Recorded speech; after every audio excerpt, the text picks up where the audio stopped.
The situation at the border worsening as migrants continue to cross and the Immigration Service scrambling to house all of them. Cecilia Vega from ABC News, she got a first-hand look and she spoke with some of these folks. On the southern border, authorities in a race to keep up.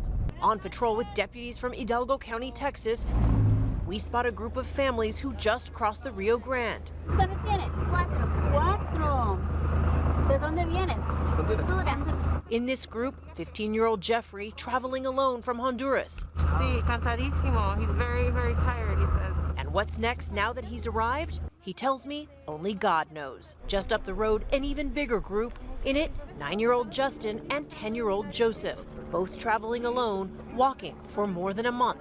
The group has taken them in, strangers promising to keep them safe. The boys show me phone numbers of family members in the U.S. they soon hope to find.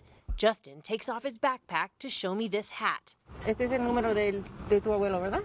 This is his grandfather's phone number. Joseph's aunt's number written right here. This is his aunt's phone number. The children likely to end up in a facility like this. They still won't allow journalists inside, but Customs and Border Patrol releasing this video shot last week. Only 250 people are supposed to be held here. Instead, they're close to 4,000. Side by side, huddled under foil blankets, toddlers in a playpen, being watched by a caretaker. Tonight, the White House under fire from all sides, accused of not having a plan in place to handle the surge after it overturned many of President Trump's hardline immigration policies.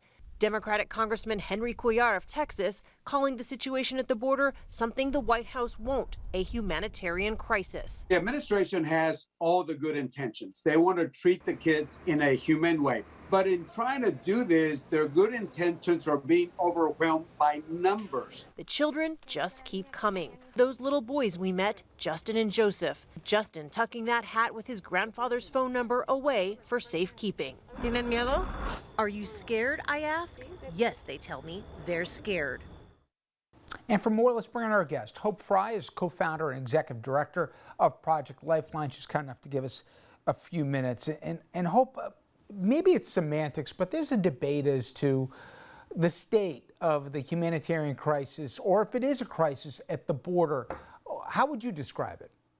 There are thousands of children at the border, Richard, but I would prefer not to talk about it as a crisis. I would prefer to talk about it as a challenge, and more importantly, as an opportunity to address the systemic failures that cause children to be held in baby jails at the border, and to take a look and reimagine both procedurally and legislatively how it is we want to welcome children when they arrive at the United States.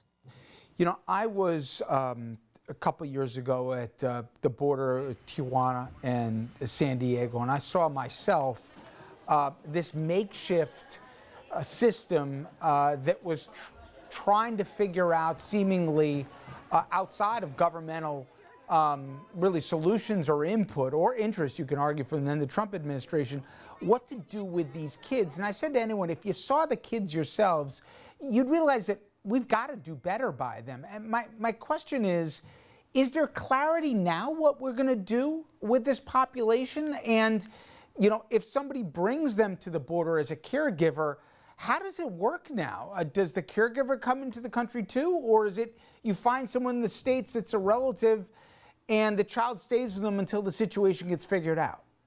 First of all, to the first part of your question, right now we have a conversation. We have an opportunity, and we are having an actual conversation, not just how do we want to manage the children who are here, and it's a really a large management issue. How do we want to do that?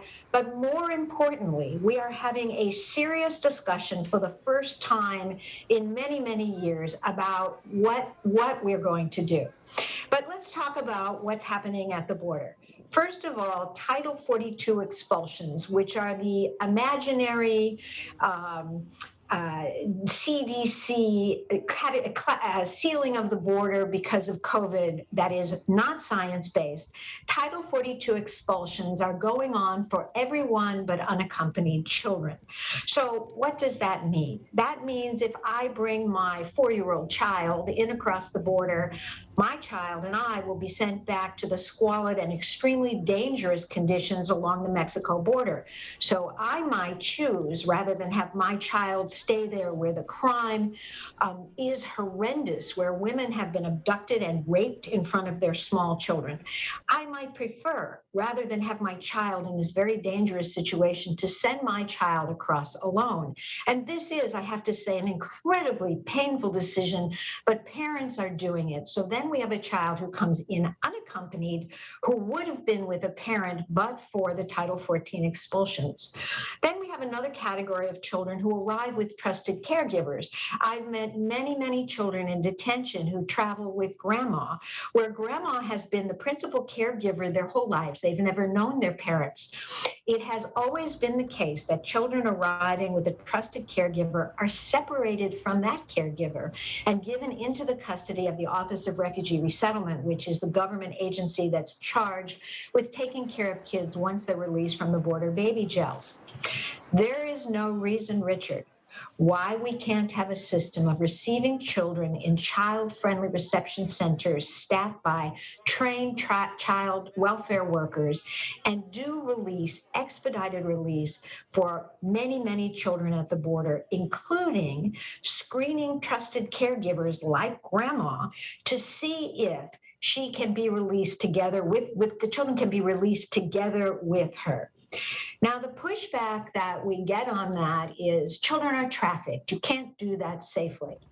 We have the ability through our excellent law enforcement that deals with trafficking and our excellent child welfare experts that work in the sex trafficking and trade industry to meaningfully at the border screen trusted caregivers so that we can know through criminal records checks and sex abuse registry checks, which we can do right there at the border, screen for safety for sex trafficking. We can release children where there are no red flags, and we can do that, and we can do it safely.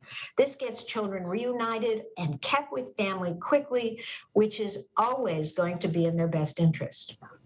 You know, Hope, is it a fair characterization to say, listen, the Biden administration's heart was in the right place, certainly coming from the previous one, but the head wasn't in that. They changed the policy, but they didn't put a system in place to accommodate the volume of people that were coming in, and then to turn around and say, don't come, don't come, don't come. Is there a legitimate argument that they should have foreseen the challenges that were happening before they changed the policy? I don't think that the policy has anything to do with the migration. Let's look, Richard, at the root causes of migration. Most of the migrants are coming from Central America. The situation in Central America right next to us is always going to be of concern to us. So what drives migration? Poverty drives migration. Poverty contributes to lawlessness, contributes to gang violence, to domestic violence. And when you have societies where civil society and civil order is lacking and you have no mechanism to control that, you have people running from danger. There's a compounding factor, and that's climate change. Climate change has been responsible for Iota and Eta, the two hurricanes that just ravaged Honduras. It's responsible for farmers not being able to grow crops. The spread of the pandemic with governments that have been unable to address that. All of these forces have propelled migration and will continue to propel migration. The coming of refugees to our border has nothing to do with any Biden policy, just as they kept coming to the border when the border was closed, when children were being separated from parents under the last administration.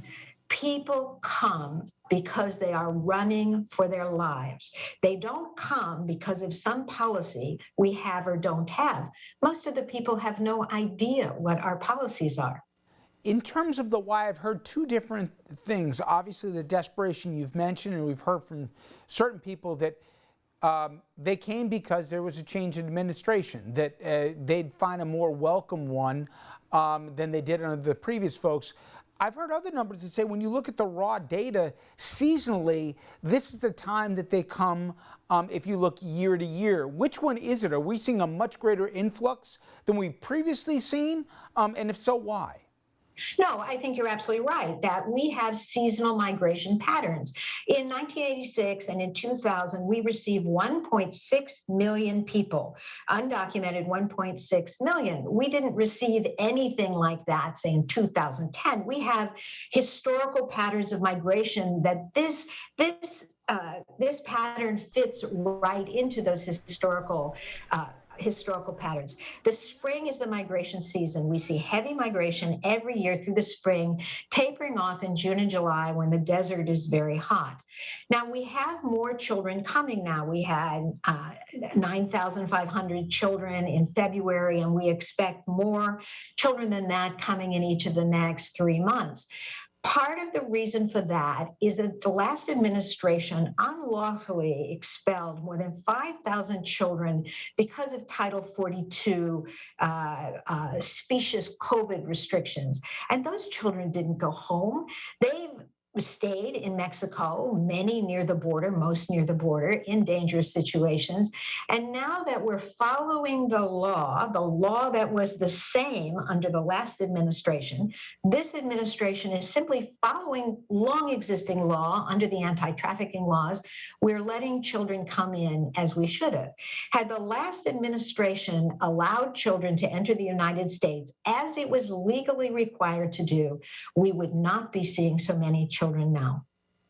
If you and I speak in 60 days, are you confident that we're going to get this thing, we're going to get our arms around this, and more importantly, that these kids are going to be in a safe place here and we're going to be better equipped to handle the reality?